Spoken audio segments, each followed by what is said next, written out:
कार्यक्रम के पुण्यार्चक हैं श्री सुनील कुमार कमला जैन, लोकेश रजत, विजयनगरम, आंध्र प्रदेश।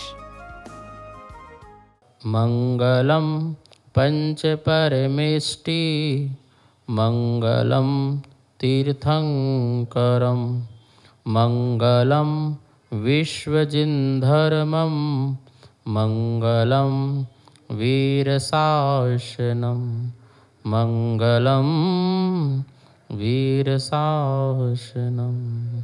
वंदितु सव्यसिद्धे ध्रुवमचलमणोभवं गतिं पते वोक्षामि समय पाहुड मृण्मो सुदके बिलीभड़िदम्। समय सार परम मांगलिक ग्रंथ है। आचार्य भगवान कुंदकुंद देव द्वारा यह लिखा गया है। ईसा पूर्व प्रथम शताब्दी में 415 प्राकृत भाषा की कुल गाथाएँ हैं। मार्मिक ग्रंथ है, आध्यात्मिक शैली है। हम यहाँ पर जो निर्जरा अधिकार आज जो यहाँ प्रारंभ करेंगे।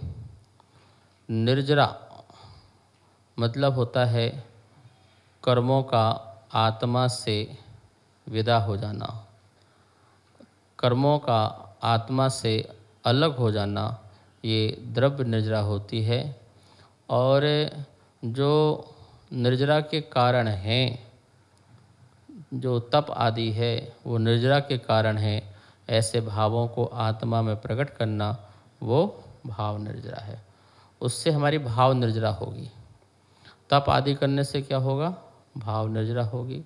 और कर्म का अभाव हमारे आत्मा से हो जाए तो वो द्रव्य निर्जरा होती है। गाथा नंबर 193 है। पहले हम इस गाथा को उच्चारण करते हैं। द्रव्य निर्जरा का स्वरूप क्या है? द्रव्य निर्जरा का स्वरूप यहाँ पहले बता रहे हैं, फिर भाव निर्जरा का स्वरूप बताएंगे अगली गाथा में। उपभोग मिंदिएहिम दव्वाण मचेदर्ण नाण मिदराणम जम कुणदी सम्मदिट्ठी तम सव्वम निज्जर निमित्तम उपभोगमिंदिएहिम दव्वाणमचेदनाणमेदराणं जम कुणदिक सम्मदिट्ठी तम सव्वम निज्जर निमित्तम। चेतन अचेतन द्रव्य का उपभोग सम्यक दृष्टिजन जो इंद्रियों से करे वह सब निर्जरा का हेतु है। सम्यदिट्ठी सम्यक दृष्टि जीव जब इंद्रिएहिम जो इंद्रियों से अचेदनाणम अचेतन और इदराणम अन्य चेतन दव्वाणम द्रव्यों का उपभोगम उपभोग कुणादि करता है। तम सब्बम वह सब निज्जर निमित्तम निर्जरा का निमित्त है। जो सम्यक दृष्टि है वो चेतन अचेतन जो पदार्थ हैं संसार में उन सब का उपभोग और उपभोग करता है। चक्रवर्ती भी है, अब वो भी तो सम्यक दृष्टि है। अब उसके पास कितना वैभव है, कितनी संपत्ति है, धन दौलत आदि है, परिवार कितना बड़ा है और कितनी बड़ी प्रजा है। इन सब का वो भोग और उपभोग करता है। ठीक है ना? तो कह रहे हैं इन सब का भोग उपभोग करते हुए भी सम्यक दृष्टि वह सब निर्जर निमित्तम निर्जरा का निमित्त है। निर्जरा का निमित्त मतलब कि ये सब मिलने पर भी सम्यक दृष्टि इनमें लिप्त नहीं होना चाहता है, इसलिए निर्जरा का निमित्त है। मिथ्या दृष्टि को थोड़े से भोग मिल जाए, थोड़े से उपभोग मिल जाए, वो उसी में ही आसक्त हो जाता है, बहुत आसक्त हो जाता है।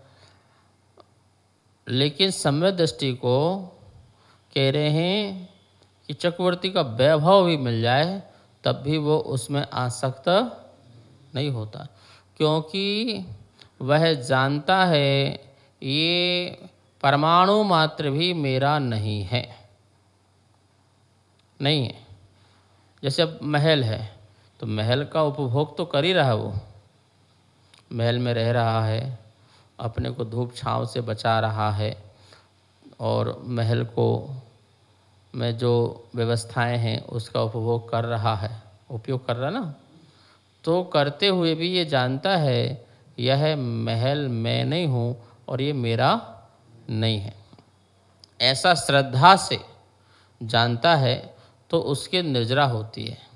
अब आप सोचिए, श्रद्धा से जानने मात्र से जिसकी निर्जरा होती है, और जो इसे चारित्र में ले आए, ऐसा सम्यक दृष्टि की कितनी निर्जरा होगी। एक सम्यक दृष्टि जो है अवृति है, वो श्रद्धा से कर्म की निर्जरा कर रहा है, और एक सम्यक दृष्टि जो तप से सहित है, चारित्र से सहित है, मुनिराज है। ऐसे सम्यक दृष्टि मुनिराज की कितनी निर्जरा होती होगी।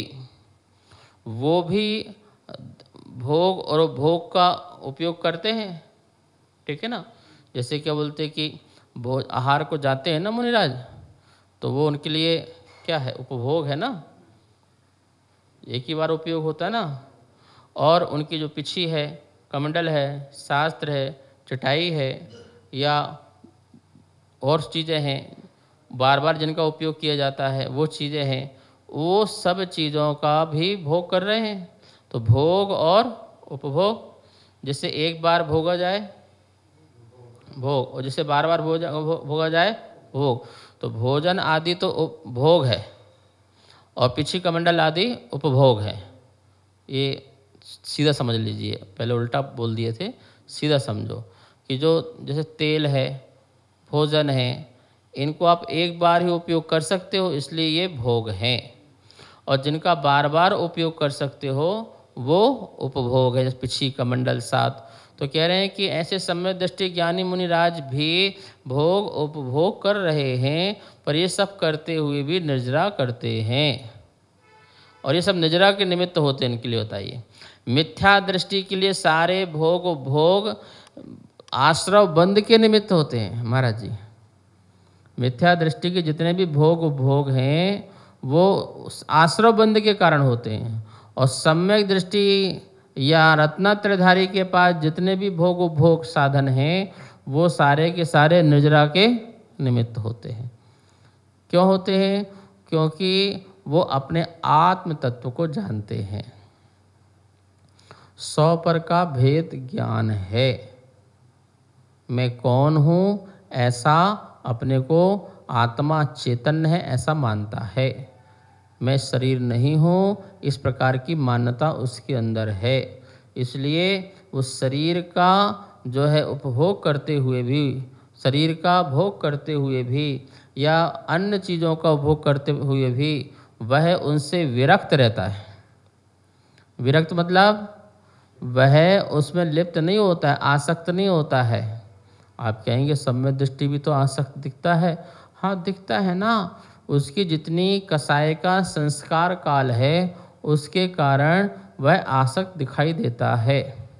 जैसे राम अपने लक्ष्मण से 6 महीने तक उनके परिणाम चले, मेरा भैया मरा नहीं है, वो तो अभी जिंदा है, इस प्रकार के परिणाम राग के थे।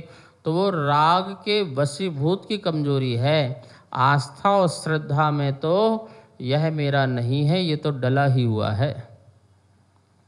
लेकिन अभी उपयोग में जो है वह राग सता रहा है, कमजोरी काल है। सम्यक दृष्टि भी भोगों में उपभोगों में लिप्त हुआ दिखाई दे सकता है, ये उसका कमजोरी काल है, कर्म का उदय है, या कषाय की उसके अंदर जो भूमिका में कषाय पाई जाती है उसका उपभोग कर रहा है। लेकिन श्रद्धान में जो उसकी कंटिन्यू चल रहा है, श्रद्धान में वो श्रद्धान वाला जो उसका जो भाव है वो उसके निर्जरा का कारण बनता है। नहीं तो आप सोचिए, सम्यक दृष्टि भी भोग उपभोग में लगा रहे और निर्जरा ना हो तो फिर तो उसको संसार ही बना रहेगा ना। संसार का अभाव क्यों होगा? फिर उसको तो उत्कृष्ट कर्मों का बंध आश्रय होना चाहिए ना, पर नहीं होता। भिखारी के पास कुछ नहीं है पर भोगों के प्रति आसक्ति परिणाम है और चाह है, भावना है, तो बोले कि वो बड़े बड़े कर्मों का बंध बांध लेता है। और चक्रवर्ती के पास सारा वैभव होते हुए भी वह कर्मों का उत्कृष्ट बंध नहीं बांधता है। छाया सम्यक दृष्टि भरत चक्रवर्ती है तो उसका प्रभाव ही सम्यक दर्शन का ऐसा है, क्या है कि वो मध्यम स्थिति वाले कर्म बांध सकते हैं, जघन्य वाले बांध सकते हैं, लेकिन उत्कृष्ट वाले कर्म का बंध नहीं बांध सकते। जैसे ज्ञानावर्णी कर्म का मान लो 30 कोड़ा कोड़ी सागर है तो इसका बंध सम्यक दृष्टि नहीं बांधेगा, नहीं बांध सकता है। तो आप सोचिए, वो इस प्रकार के विषयों में लिप्त होते हुए उत्कृष्ट कर्मों का आश्रय बंद नहीं करता है, इसलिए उसकी निर्जरा के निमित्त के हेतु हैं कौन? भोग और उपभोग। वो उनमें भी वैराग्य ढूंढ लेता है। भोजन सम्यक दृष्टि भी खाए और भोजन मिथ्या दृष्टि भी खाए। मिथ्या दृष्टि भोजन खाए तो बड़ी गिरदता के साथ, आसक्ति के साथ, और उसके मन में श्रद्धा क्या चल रही है कि मैं भोजन नहीं खाऊंगा तो मर जाऊंगा। यदि मैंने भोजन नहीं खाया, पानी नहीं पिया तो मैं मर जाऊंगा। और सम्यक दृष्टि भी भोजन खा रहा है पर उसके परिणाम ये नहीं है कि भोजन नहीं खाऊंगा तो मर जाऊंगा। वो तो कह रहा है मैं मरता ही नहीं हूँ, मैं तो मरने वाली चीज ही नहीं हूँ, जो मरती है वो शरीर है, आत्मा नहीं। फिर भी ये भोजन स्वादिष्ट है ऐसा भाव रखते हुए भोजन को ग्रहण करता है। अब उसको स्वाद नहीं आएगा क्या? स्वाद भी आएगा और स्वाद ले भी सकता है। और वो जानता है कि ये भोजन जो है आत्मा की रक्षा के लिए नहीं है, ये भोजन शरीर की रक्षा के लिए है, क्योंकि शरीर की रक्षा से मेरे संयम की रक्षा हो सकती है, इसलिए भोजन है। वो सम्यक दृष्टि ऐसे परिणामों से लेता है। फिर भी उसमें थोड़ा आसक्ति हो सकती है, लेकिन महामुनिराज सम्यक दृष्टि हो और वो भोजन ले रहे हों, बताइए उन्हें कितनी आसक्ति है? नहीं है भाई। हाथ में आप आहार देते हो उनके लिए, अब कभी नमक ज़्यादा है, कम है, बहुत सारी लोगों की वैराइटीज़ होती हैं और अलग अलग घरों में आहार करने जाते हैं, एक हाथ का आहार तो करते नहीं हैं। हर किसी के अलग अलग हाथ का आहार ग्रहण करते हैं, कोई क्या बनाता, कोई क्या बनाता है। तो वो सब आहार को मुनिराज बड़े समता भाव से ले लेते हैं, बड़े समता भाव से ले लेते हैं।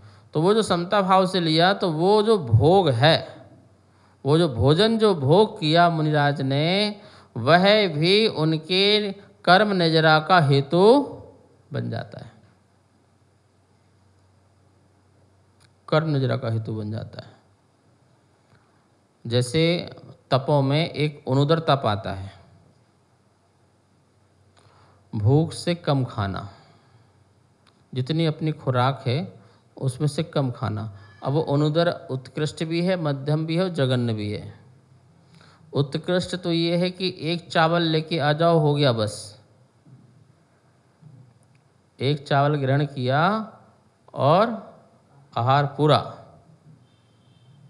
बताओ, आहार को गए, सब कुछ दिखाया और एक चावल लिया, आहार पूरा हो गया भैया। कितनी आसक्ति छोड़ने का परिणाम होगा, आप सोच नहीं सकते कि सब कुछ होते हुए भी मैंने सब त्याग कर दिया। अनुदर उत्कृष्ट। मध्यम में हो सकता है आपका जितना भोजन 4 रोटी खाते थे 2 रोटी खा के आए, और जघन्य में 4 रोटी खाते थे, सब खाया, सिर्फ एक छोटा सा गिलास छोड़ दिया, तो वो भी अनुदर है। जितना पेट में है उससे कम खाना, मतलब पूरा ठास ठास के नहीं खाना, यहाँ तक बिल्कुल भर लिया, ऐसा नहीं खाना। और देखा जाए साइंस के अनुसार वो स्वास्थ्यवर्धक भी नहीं है। जितना पानी का हिस्सा होना चाहिए उतना पानी का हिस्सा होना चाहिए, जितना भोजन का हिस्सा होना चाहिए उतना भोजन का हिस्सा होना चाहिए, जितना खाली होना चाहिए उतना खाली पेट भी होना चाहिए। तो ये सारे हिस्से पेट के बने हुए कितना कितना भोजन देना है। मैं तो इतना ही बताना चाह रहा हूँ कि जो अनुदर तप है या वृत्ति परिसंख्यान तप है, ये सारे तप मुनिराज के जो दिए गए हैं, ये सारे के सारे तप निर्जरा के कारण बनते हैं। इसलिए उनको तपसह निर्जरा कहा गया है कि तप से निर्जरा होती है, क्योंकि तप में आसक्ति नहीं होती है। ठीक है, तो भोग और उपभोग दोनों का उपभोग करते हुए भी, उन द्रव्यों का उपभोग करता हुआ भी, तम सबम वह निर्जन निमित्तम निर्जरा का निमित्त का हेतु होता है। ठंड है, धूप में आप भी खड़े हो, धूप में मुनिराज भी खड़े हैं।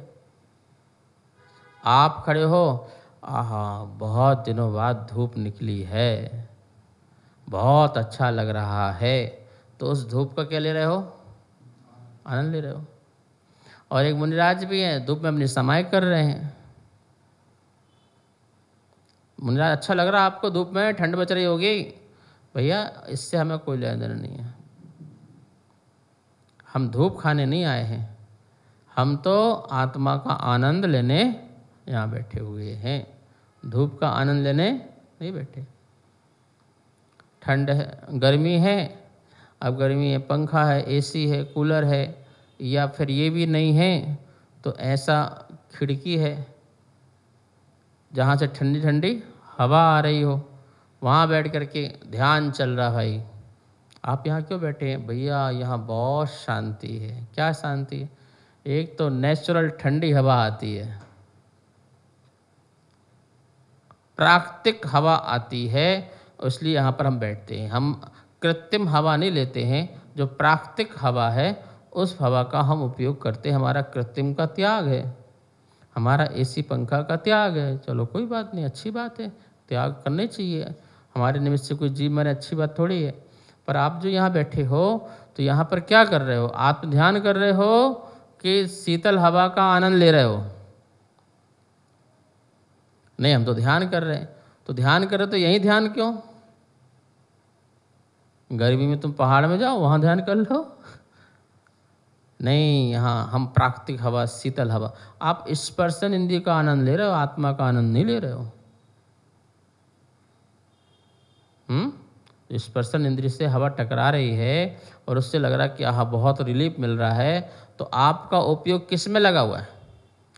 धन्य है मुनिराज, उस शीतल हवा या उष्ण हवा ये आने पर भी वो शीत उष्ण हवा में किसी प्रकार का राग द्वेष नहीं करते हैं, समता भाव रखते हैं, सामायिक रखते हैं। वही उनकी तपस्या है और उसी से ही उनकी निर्जरा होती है।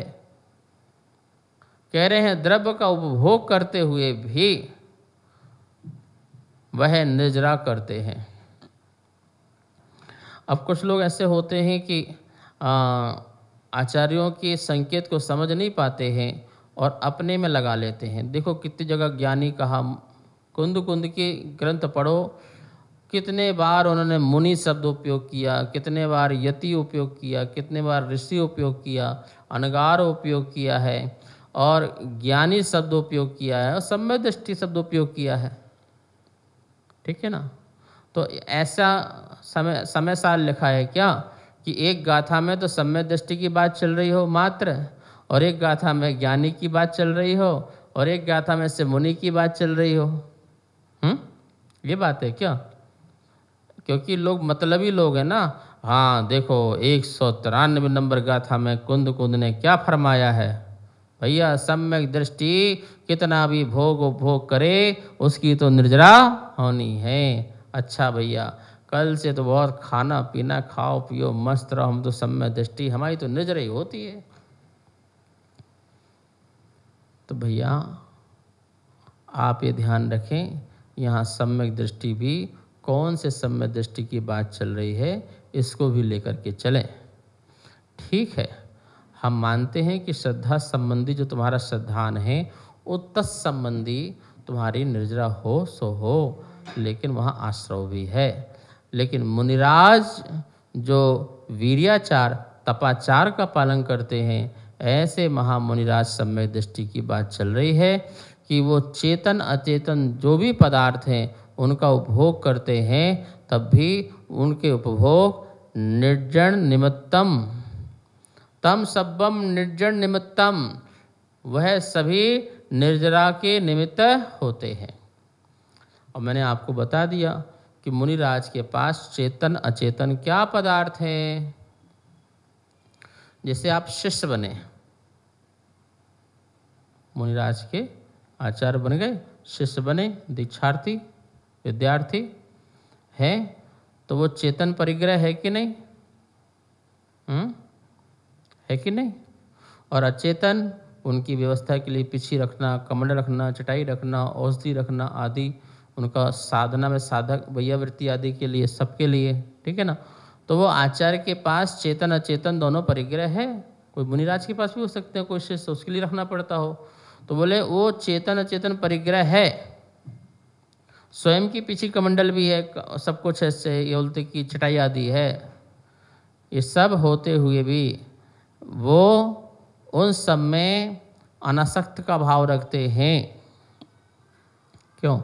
मुनिराज का कोई शिष्य उनको छोड़ के चला गया तो कोर्ट कचहरी करेंगे क्या? लड़ेंगे झगड़ेंगे क्या? है ठीक है भाई, तुम चले गए चलेगा, मेरा क्या गया, तो अपना कल्याण करो। महाराज जी की डायरी गुम गई, महाराज जी का पेन गुम गया, या चटाई कोई ले गया, या पिछी है सामायिक कर रहे थे, कुत्ता उठा के ले गया, कमंडल किसी ने चोरी कर ली, तो महाराज जी क्या करेंगे? अब मैं उपवास करूँगा, अनशन करूँगा। क्यों? जब तक मेरा सामान नहीं आएगा तब तक मैं उपवास करूँगा, आंदोलन करूँगा। चोरी करी तो किसने करी, कैमरा देखो, पुलिस बुलाओ, ये करो वो करो। भाई ये बात है तो ग्रस्तपना हो गया, वो तो मिथ्यात्पना हो गया। महाराज जी पीछे ले गया आपका, चलो भैया जो ले गया उसका भला, कम से कम उसको बैराग हो जाए पीछे देख करके, कमंडल देख करके, और वो आज चोर है कल निरंजन बन जाए, पता नहीं कौन से परिणाम उसके बदल जाए। महाराज जी आपकी कीमती डायरी ले गया सो ले गया, क्या करें भैया बताओ। आपको पता है मुनिराजों का सोना चांदी का त्याग होता है, ठीक है ना। इसलिए वो सोने की माला, चांदी की माला आदि अपने पास रखते नहीं हैं, क्योंकि इसका विकल्प होता है। अब चौकी में रख के आ गए और आहार में चले गए तो दिमाग तो बार बार भाई बड़ी महंगी है, कोई उठा करके ना ले जाए।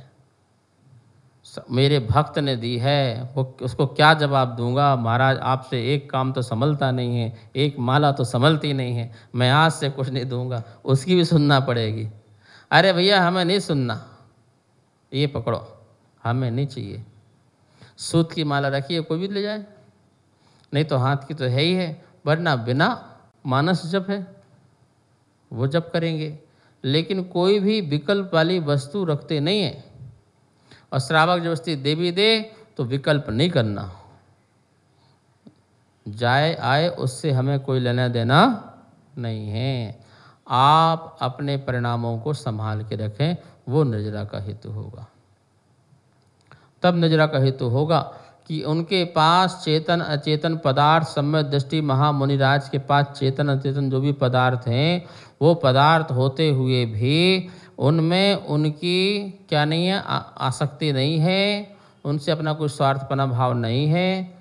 तो इसलिए उनके वो द्रव्य भी तम सब्बम, वो सभी द्रव्य निर्जर निमित्तम, निर्जरा के। आपको पता है मुनिराज आहार करते करते कर्म की निर्जरा करते हैं, और मिथ्या दृष्टि भोजन ना करे तो कर्म का भी आश्रय बंद करते हैं। क्यों? क्योंकि मिथ्या दृष्टि भोजन के बारे में सोच रहा है, विचार रहा है, शरीर के पोषण के लिए सोच रहा है, और मुनिराज आहार कर रहे हैं। और जाके देख लेना चौके में, श्रावक भक्ति से क्या क्या बनाता है, कितना बनाता है, जितना तुमको कभी मिलता ना होगा साल में, ऐसा चौका लगता है। तो बोले वो आहार करते हुए भी मुनिराज की क्या हो रही है, निर्जरा हो रही। क्यों? क्योंकि वो हर ग्रास में छोड़ने का भाव रखते हैं, शोधन करते हैं, छोड़ने का भाव रखते हैं, त्याग का भाव रखते हैं। और ये भोजन आत्मा तेरे लिए नहीं है, इस शरीर के लिए है। जैसे गाड़ी में पेट्रोल डालते हैं, गाड़ी चलती है, ऐसे ही इस शरीर में ये भोजन का पेट्रोल डाला गया है, जिससे मोक्ष मार्ग तक गाड़ी सही चलती रहे। वो संबोधन करते हैं। भरत चक्रवर्ती भोजन कर रहे थे, सुभद्रा बैठी हुई थी सामने, तो वो ग्रास लेकर के आंख बंद करके को सोचने लगे, हे नाथ क्या बात है, क्या सोच रहे हो, भोजन अच्छा नहीं बना, आप ग्रहण कीजिए। बोले नहीं, वो बात नहीं है, फिर आप उसे अंदर क्यों नहीं ले जा रहे हैं? बोले नहीं, मैं आत्माओं को संबोधन कर रहा हूँ कि हे आत्मा, ये भोजन तेरे लिए नहीं है, इस शरीर के लिए है। भरतेश वैभव पढ़ो, बड़े आध्यात्मिक रूप से भरत का वर्णन किया गया है चक्रवर्ती का। तो बताओ, वो ऐसे राजा महाराजा लोग जब इतने अनासक्त रह सकते हैं, तो सम्यक दृष्टि महामुनिराज कितने अनासक्त रहेंगे? तो उनकी निर्जरा नहीं होगी क्या? तो बोले नियम से निर्जरा होगी। समय सारे लोगों को हमेशा ध्यान रखना चाहिए। यह समय सार ग्रंथ कुंद कुंद देव ने अपने संग में रहने वाले जितने मुनिराज थे, उनके निमित्त से, उनको संबोधन करने के निमित्त से ये ग्रंथ लिखे हैं, और ये उन्हीं का वर्णन हो रहा है। उत्तम पात्रों के लिए यह वर्णन है, और जो जघन्य पात्र हैं वो अपने में ऐसी भावना रखें कि हम भी इस प्रकार की कर्म निर्जरा आदेश से करें। ये बात ध्यान में हमें रखना है। शेष विषय कल। जा वाणी के ज्ञान से सूझे लोकालो, सो वाणी मस्तक धरो सदा दे तो हो धो। हे जिन वाणी भारती तो हे जपो दिन रेन, जो तेरी शरणा धरे सो पावे सुख चैन। सबको बहुत बहुत मंगल आशीर्वाद। इस कार्यक्रम के पुण्यार्जक थे श्री सुनील कुमार कमला जैन, लोकेश, रजत, विजयनगरम, आंध्र प्रदेश।